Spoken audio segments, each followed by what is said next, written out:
Hello friends, welcome back again. इस video के अंदर हम एचटेट टीजेटी साइंस जो 2020 में हुआ था उसमें जो फिजिक्स के क्वेश्चन आए थे उन्हीं के सॉल्यूशन को हम कंटिन्यू करेंगे। और इस वीडियो का हमारा फर्स्ट क्वेश्चन है ए मास ऑफ 5 किलोग्राम। मतलब एक मास है या एक ऑब्जेक्ट है जिसका मास कितना है, 5 किलोग्राम है, is moving along a circular path of radius 1 metre. Means वो मूव कर रहा है एक सर्कुलर पाथ में, मतलब एक सर्कल में मूव कर रहा है जिसकी रेडियस 1 मीटर है। तो मान लेते हैं कि एक सर्कुलर पाथ है जिसकी रेडियस आर है और वो आर कितनी गिवन है, 1 मीटर। और मास एम मान लेते हैं जो कितना गिवन है, 5 kilogram. If the mass moves with 300 revolution per minute, मतलब 1 मिनट में वो कितने रिवोल्यूशन कर रहा है, 300। मतलब 1 मिनट में वो 300 रिवोल्यूशन, मतलब 300 चक्कर काट रहा है 1 मिनट में। तो it's kinetic energy would be, मतलब उसकी काइनेटिक एनर्जी कितनी होगी ये पूछ रहा है। तो काइनेटिक एनर्जी तो हमें पता है कि अगर कोई मास m है और v स्पीड से ट्रेवल कर रहा है तो उसकी काइनेटिक एनर्जी होती है हाफ एम वी स्क्वायर। तो अब हमें पता है कि ये v कहाँ से लाए, हमें m तो पता है, m तो मास है, गिवन है, लेकिन v कहाँ से लाए। तो हमें सर्कुलर मोशन गिवन है। सर्कुलर मोशंस के अंदर v किसके इक्वल होता है, आर ओमेगा के। और आर तो क्या है, रेडियस, और ओमेगा क्या है, एंगुलर वेलोसिटी। और ओमेगा किसके इक्वल होता है, 2 पाई न्यू के। और न्यू क्या है, फ्रीक्वेंसी है। ओमेगा को तो 2 पाई न्यू लिख दोगे, और न्यू क्या है, फ्रीक्वेंसी। अब हमें मेनली क्या निकालना पड़ेगा, फ्रीक्वेंसी निकालनी पड़ेगी। फ्रीक्वेंसी होती है नंबर ऑफ रिवॉल्यूशन पर सेकंड। एक सेकंड में कितने चक्कर काटता है वो होती है उसकी फ्रीक्वेंसी। और तो देखो, आपको गिवन क्या था कि वो 300 रिवॉल्यूशन कर रहा है पर मिनट, मतलब 60 सेकंड में वो कितने रिवॉल्यूशन करता है, 300। 1 मिनट में 60 सेकंड ही होते हैं, तो 60 सेकंड में 300 रिवॉल्यूशन है, तो 1 सेकंड में कितने होंगे, 300/60। जीरो से जीरो कट गया, 6 पंजे 30, तो ये कितना आ गया, 5। तो मतलब उसकी जो फ्रीक्वेंसी है 1 सेकंड में कितने रिवॉल्यूशन करेगा, 5। और यही उसकी क्या होती है, फ्रीक्वेंसी। मतलब न्यू कितना आ गया उसका, 5 आ गया। मतलब उसकी फ्रीक्वेंसी 5 हर्ट्ज आ गई, 5 हर्ट्ज आ जाएगी। फ्रीक्वेंसी की यूनिट क्या होती है, हर्ट्ज होती है। सो इसकी फ्रीक्वेंसी कितनी आ गई, 5 हर्ट्ज आ गई। कैसे किया आपने कि 300 रिवॉल्यूशन पर मिनट गिवन था, तो 60 सेकंड में 300 चक्कर पूरे कर रहा है, तो 1 सेकंड में कितने रिवॉल्यूशन करेगा, वो ही उसकी फ्रीक्वेंसी होती है। फ्रीक्वेंसी होती है नंबर ऑफ रिवॉल्यूशन पर सेकंड। तो फ्रीक्वेंसी आ गई, फ्रीक्वेंसी को यहाँ पे रखेंगे तो v आ जाएगा। तो सबसे पहले हमें काइनेटिक एनर्जी के फॉर्मूले में हाफ m, v की जगह रखेंगे आर ओमेगा का स्क्वायर हो जाएगा, तो half m r square omega square. Omega की जगह क्या रखेंगे, 2 पाई न्यू रखेंगे, रख दीजिए 2 पाई न्यू। तो हाफ एम आर स्क्वायर गुणा में 2 का स्क्वायर 4, पाई का स्क्वायर इंटू में फ्रीक्वेंसी का स्क्वायर। कैसे किया, यहाँ पे v की जगह क्या रख दिया, आर ओमेगा। सर्कुलर मोशन में लीनियर वेलोसिटी v क्या है, यहाँ पे लीनियर वेलोसिटी, मतलब मैग्नीट्यूड है लीनियर वेलोसिटी का। आर क्या है, रेडियस है। और ओमेगा क्या है, एंगुलर वेलोसिटी। ओमेगा क्या है, एंगुलर वेलोसिटी। इन तीनों में सर्कुलर मोशन में क्या रिलेशन होती है, v equal to r omega. और ओमेगा जो एंगुलर वेलोसिटी है वो किसके इक्वल होती है, 2 पाई न्यू के। एंगुलर वेलोसिटी भी कह देते हैं, या फिर इसको हम एंगुलर फ्रीक्वेंसी भी बोल देते हैं, एंगुलर फ्रीक्वेंसी 2 पाई न्यू के इक्वल होती है। तो यहाँ से 2 से 2 कैंसल आउट हो जाएगा, तो 2 बचेगा ऊपर, m बचेगा, पाई स्क्वायर बचेगा, आर स्क्वायर इंटू फ्रीक्वेंसी का स्क्वायर। अब आपको सभी वैल्यूज गिवन है, 2 मास कितना था, 5 किलोग्राम, पाई स्क्वेयर ही रहने देते हैं, क्योंकि देखो आपको जो आंसर गिवन है वो पाई स्क्वेयर की टर्म में गिवन है। इनटू रेडियस कितनी थी 1, तो 1 का स्क्वायर, इनटू फ्रीक्वेंसी कितनी गिवन है, फ्रीक्वेंसी आपको गिवन थी 5 जो आपने निकाली थी, किससे निकाली थी, 300 रिवॉल्यूशन पर मिनट गिवन था, उससे आपने फ्रीक्वेंसी निकाली थी। तो फ्रीक्वेंसी कितनी आई थी 5, तो 5 का स्क्वायर, तो ये कितना हो जाएगा, तो 5 का स्क्वायर 25, 5 का स्क्वायर 25, 25 दूनी 50, 50 पंजे 250, तो ये 250 पाई स्क्वायर हो जाएगा। तो इसका आंसर क्या आएगा कि kinetic energy half m v square होती है, लेकिन उसने वी तो दिया ही नहीं, लेकिन वी को हमने आर ओमेगा लिख लिया, ओमेगा को 2 पाई न्यू लिख लिया और फ्रीक्वेंसी हमने वहां से निकाल ली। तो इसका जो राइट आंसर होगा काइनेटिक एनर्जी 250 पाई स्क्वायर, तो सी इसका राइट आंसर होगा।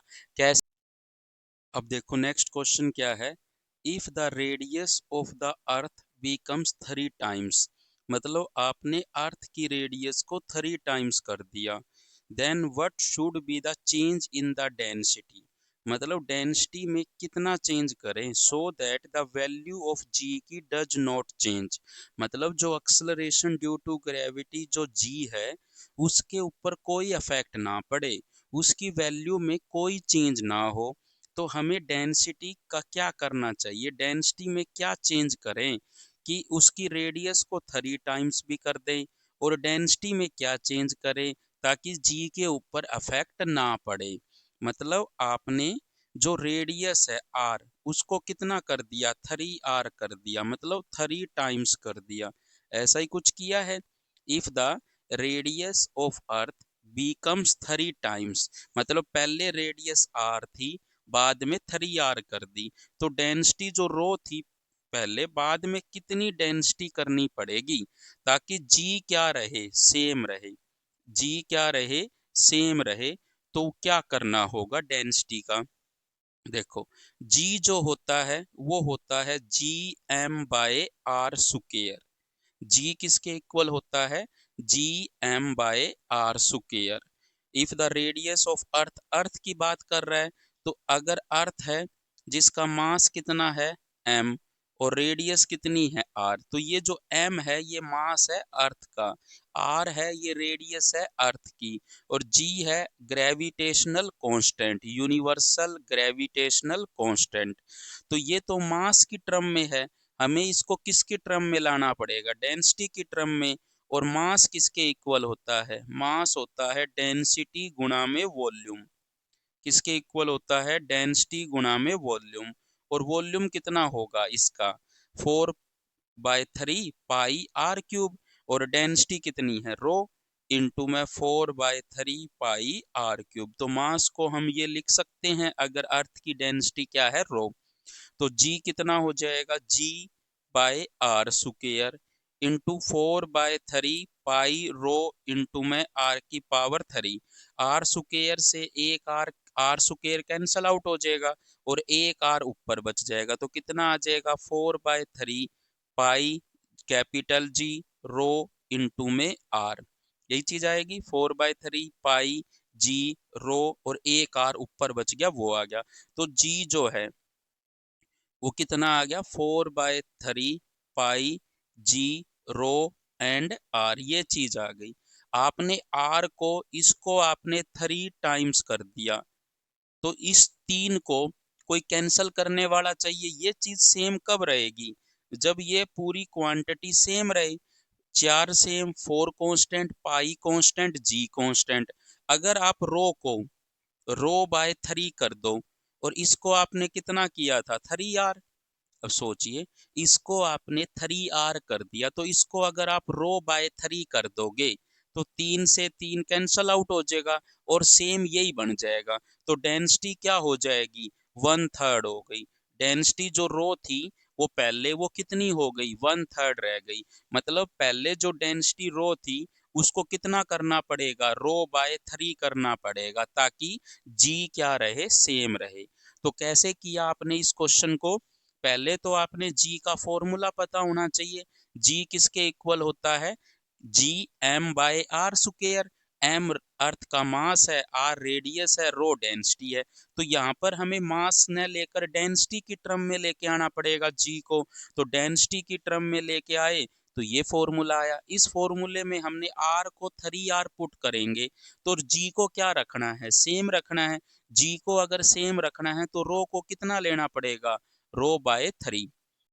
सो जी को सेम रखने के लिए आपको डेंसिटी को कितना करना पड़ेगा, 1/3 करना पड़ेगा। 1/3 मतलब पहले जितनी थी उसका 1/3 करना पड़ेगा।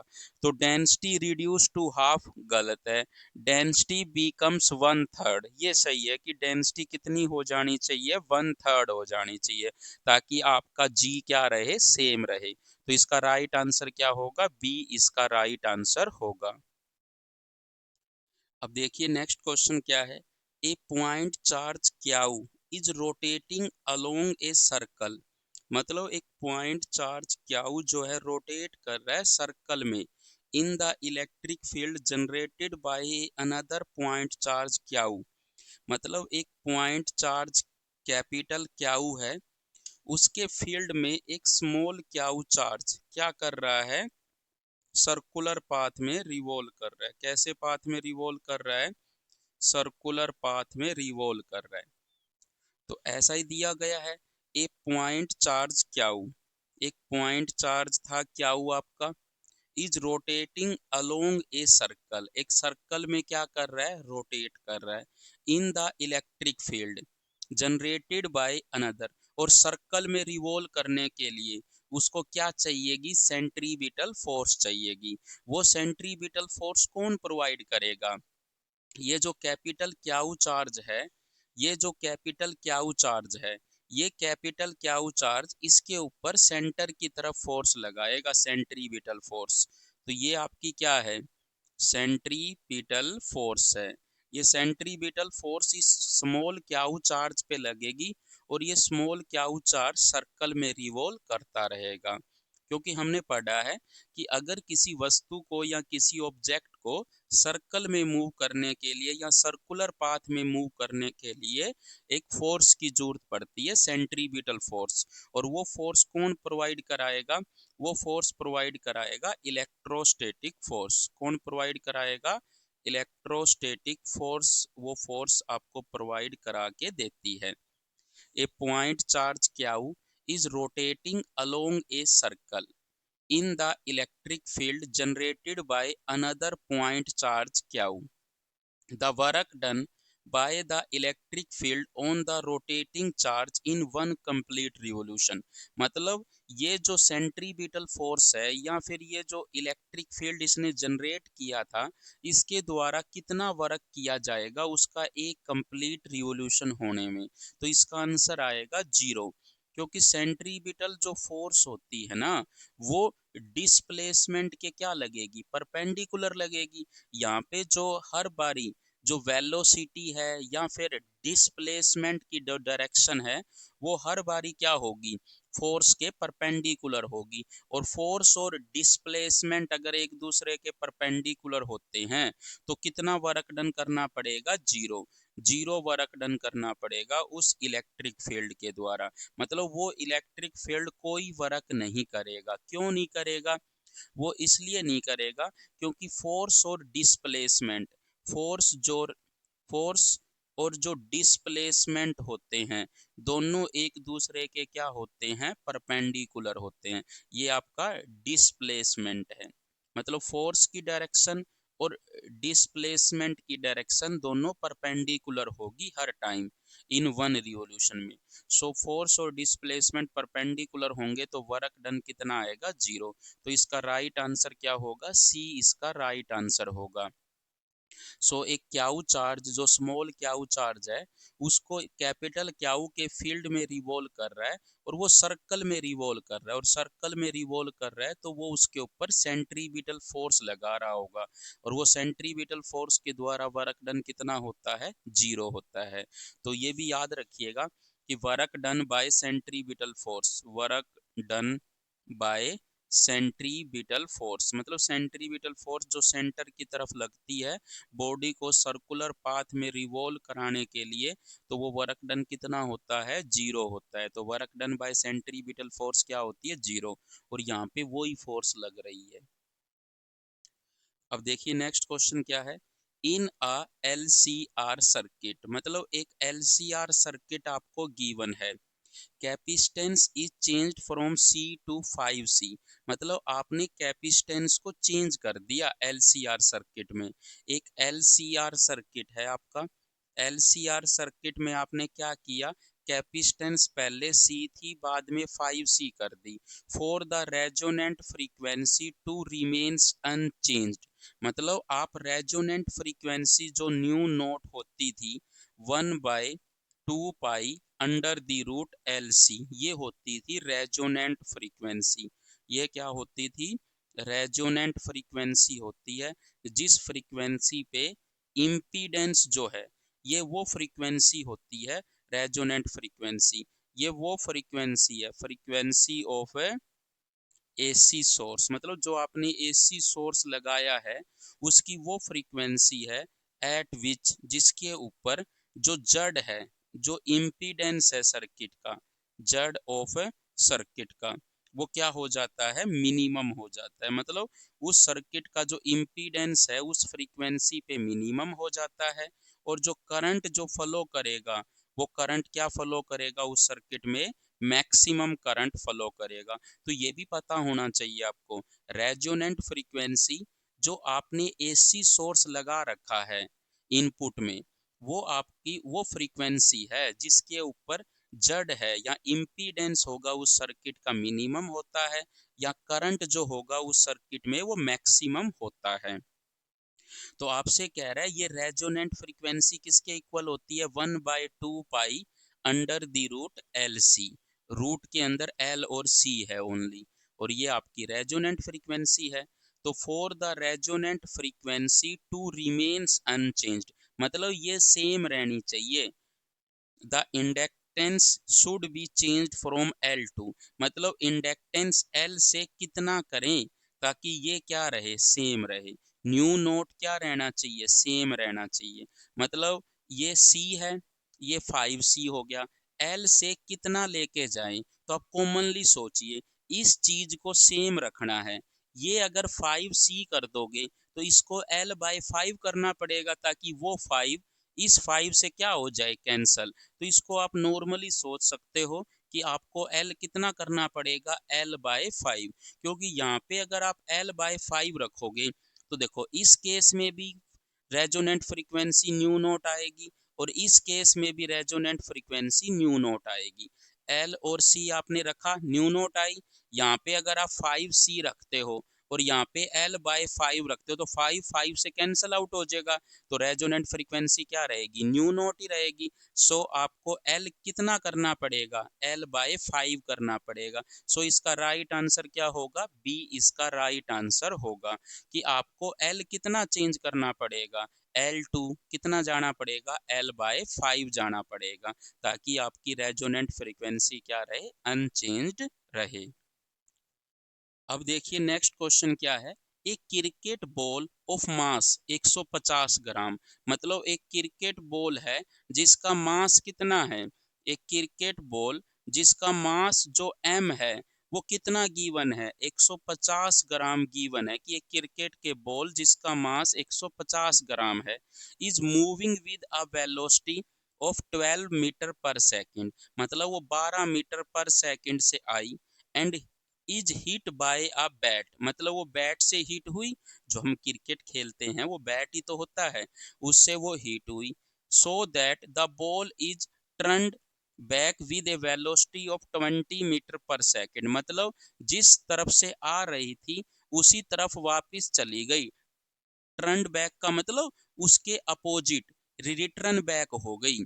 जैसे वो ऐसे आई थी तो बिल्कुल ऐसे होगी, अपोजिट मूव करने लग गई with the velocity of 20 metre पर second. If the duration of contact between the ball and bat is 0.01 second.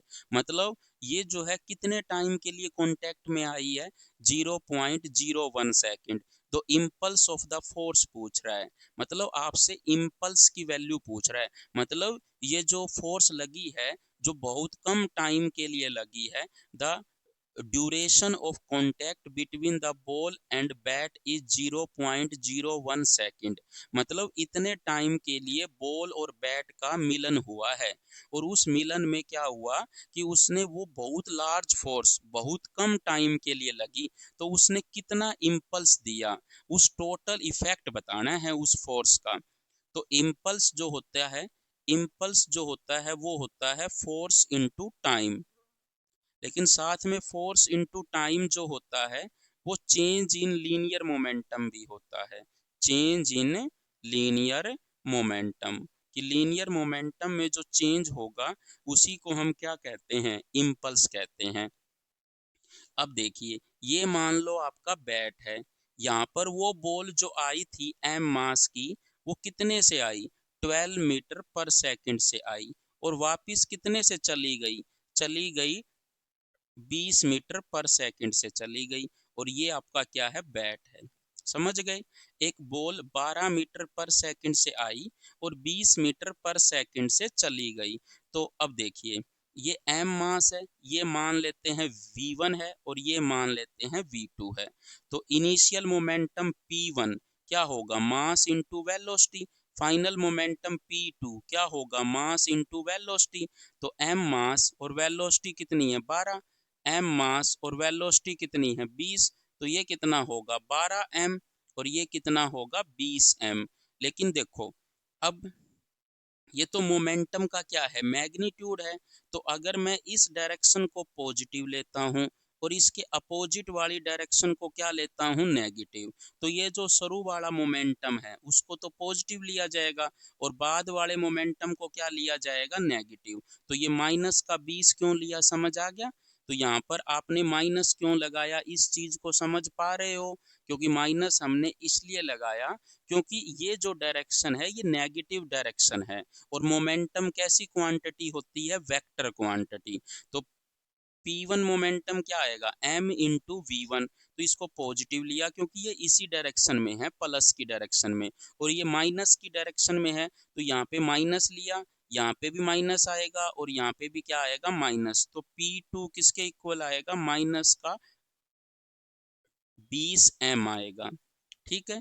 अब चेंज इन मोमेंटम निकालिए, change in linear momentum, change in linear momentum. अब देखो, change in linear momentum क्या होता है, final momentum minus initial momentum. Final momentum कितना है, minus का 20m, और इनिशियल मोमेंटम कितना है, 12m है। रख दिया। तो माइनस 12, -20 और माइनस के 12, तो माइनस के कितने आएंगे, 32m आएगा। तो इम्पल्स, ये तो इसकी मतलब ये जो माइनस है, ये माइनस तो क्या कह रहा है कि टोटल इफेक्ट आया है इम्पल्स का, वो इस साइड आया है, नेगेटिव डायरेक्शन साइड। लेकिन हमें जो वैल्यू दे रखी है वो केवल उसका मैग्नीट्यूड गिवन है। तो हमें इम्पल्स, अगर हमें इम्पल्स का मैग्नीट्यूड निकालना हो तो वो एक्चुअल में क्या होता है, चेंज इन लीनियर मोमेंटम का मैग्नीट्यूड होता है। ठीक है, फोर्स इनटू टाइम या चेंज इन लीनियर मोमेंटम का क्या होता है, मैग्नीट्यूड। मैग्नीट्यूड इसलिए लेते हैं ताकि अगर change in linear momentum negative आए या पॉजिटिव आए तो हर बारी क्या बना के दे, आपको पॉजिटिव वैल्यू ही बना के दे। तो यहाँ पर जो इम्पल्स होगा वो माइनस का 32m का मोड आएगा, तो यहाँ पे क्या आएगा, 32m आएगा। और 32, और मास कितना था, 150 ग्राम। तो 150 और बटे में कितना लिखेंगे, 1000। इम्पल्स की यूनिट क्या आ जाएगी, न्यूटन। फोर्स की यूनिट न्यूटन, और टाइम की यूनिट सेकंड। क्योंकि इम्पल्स फोर्स इंटू टाइम के अकॉर्डिंग न्यूटन इंटू सेकंड भी तो लिख सकते हैं यूनिट। तो ये लिख दिया। एक जीरो से एक जीरो कैंसिल आउट हो गई, 15 दूनी 30, 3 हासिल, 15 तिये 45, और 3 48, और बटे में 100। एक जीरो से एक जीरो कट गया, तो ये 4.8 न्यूटन इंटू सेकेंड। तो इसका राइट आंसर क्या होगा, 4.8 न्यूटन इंटू सेकेंड। तो इम्पल्स जो है उस फोर्स का कितना आएगा, 4.8 न्यूटन इंटू सेकेंड। तो ए इसका क्या होगा, राइट आंसर होगा। तो आपने इम्पल्स के दो फॉर्मूले पढ़े थे, फोर्स इंटू टाइम। तो फोर्स क्या होता है, चेंज इन, देखो इसका यूज करोगे, फोर्स क्या होता है, change in linear momentum by time, और टाइम से टाइम कट जाएगा तो यही बचेगा। तो इम्पल्स फोर्स इनटू टाइम भी यूज कर सकते हैं, या चेंज इन लीनियर मोमेंटम भी यूज कर सकते हैं। तो आपने change in linear momentum, final linear momentum minus initial linear momentum, लेकिन उसको डायरेक्शन के साथ तो लोगे आप। तो अगर ये डायरेक्शन पॉजिटिव लेते हो और ये नेगेटिव, तो शुरू वाला मोमेंटम तो पॉजिटिव लिया और बाद वाला मोमेंटम क्या लिया, नेगेटिव। तो और फाइनल माइनस इनिशियल किया, उसका मोड इसलिए लेते हैं ताकि हमें पॉजिटिव वैल्यू मिले। हमें तो उस फोर्स का इफेक्ट देखना है। प्लस माइनस, प्लस का मतलब पॉजिटिव डायरेक्शन में है, माइनस का मतलब नेगेटिव डायरेक्शन में है। तो यहाँ पर इम्पल्स का टोटल इफेक्ट नेगेटिव डायरेक्शन में था, लेकिन हम ये कह सकते हैं कि इम्पल्स का, फोर्स का जो टोटल इफेक्ट है वो इम्पल्स है, और वो कितना है, 4.8 न्यूटन इंटू सेकेंड। सो इसका ए क्या होगा, राइट आंसर होगा। अब देखिए नेक्स्ट क्वेश्चन क्या है, ड्यूरिंग इन इलास्टिक कोलिजन, मतलब इन इलास्टिक कोलिजन के दौरान बिटवीन टू बॉडीज, मतलब during in elastic collision between two bodies, मतलब दो बॉडी के बीच में इन इलास्टिक कोलिजन हुआ है। Which of the flowing quantities always remains conserved, मतलब कौन सी क्वांटिटी इस कोलिजन के दौरान कंजर्व्ड रहेगी। तो इन इलास्टिक कोलिजन में, इन इलास्टिक कोलिजन में क्या क्या चीजें कंजर्व्ड रहती है ये पता होनी चाहिए। लीनियर मोमेंटम क्या रहता है, लीनियर मोमेंटम कंजर्व्ड रहता है इन इलास्टिक कोलिजन में। टोटल एनर्जी भी क्या रहती है, कंजर्व्ड रहती है। टोटल एनर्जी मतलब हीट में, और sound, potential energy, kinetic energy, मतलब टोटल एनर्जी का जो सम है, kinetic, potential, sound energy, heat energy, वो सारी एनर्जी आ गई इसमें, वो कांस्टेंट रहती है। लेकिन काइनेटिक एनर्जी क्या रहती है, काइनेटिक एनर्जी कंजर्व्ड नहीं रहती है। मैकेनिकल एनर्जी, जो काइनेटिक एनर्जी और पोटेंशियल एनर्जी का सम होती है, वो भी कंजर्व्ड नहीं रहती है। टोटल एनर्जी कंजर्व्ड रहेगी, लेकिन मैकेनिकल एनर्जी, काइनेटिक एनर्जी और पोटेंशियल एनर्जी का सम होती है। सिर्फ इसमें दो ही एनर्जी इंक्लूड हुई है, इसलिए ये कंजर्व्ड नहीं रहती। लेकिन अगर इसमें साउंड एनर्जी भी आ जाती, हीट भी आ जाए, तो वो टोटल एनर्जी बन जाती है जो कंजर्व्ड रहती है। तो लेकिन अगर हम इलास्टिक कोलिजन की बात करें, इलास्टिक कोलिजन में क्या होता है, इलास्टिक कोलिजन में लीनियर मोमेंटम क्या रहता है, कंजर्व्ड रहता है। इलास्टिक कोलिजन में लीनियर मोमेंटम क्या रहता है, कंजर्व्ड। काइनेटिक एनर्जी भी क्या रहती है, कंजर्व्ड रहती है। और टोटल एनर्जी भी क्या रहती है, कंजर्व्ड रहती है। तो इलास्टिक कोलिजन में क्या होता है, आपका लीनियर मोमेंटम भी कंजर्व्ड रहता है, काइनेटिक एनर्जी भी कंजर्व्ड रहती है, टोटल एनर्जी भी क्या रहती है, कंजर्व्ड रहती है। लेकिन इन इलास्टिक कोलिजन में लीनियर मोमेंटम और टोटल एनर्जी ये दो ही कंजर्व्ड रहती है, काइनेटिक एनर्जी कंजर्व्ड नहीं रहती है। और मैकेनिकल एनर्जी, जो काइनेटिक और पोटेंशियल का सम होता है, वो भी कंजर्व्ड नहीं रहती है। So, during inelastic collision between two bodies, which of the following quantities always remains conserved? Kinetic energy conserved नहीं रहती है इन इलास्टिक कोलिजन में, मैकेनिकल एनर्जी भी कंजर्व्ड नहीं रहती है, लेकिन लीनियर मोमेंटम क्या रहता है, कंजर्व्ड रहता है। लीनियर मोमेंटम दोनों में ही कंजर्व्ड रहता है। काइनेटिक एनर्जी इलास्टिक में कंजर्व्ड रहती है, इन इलास्टिक में नहीं रहती है।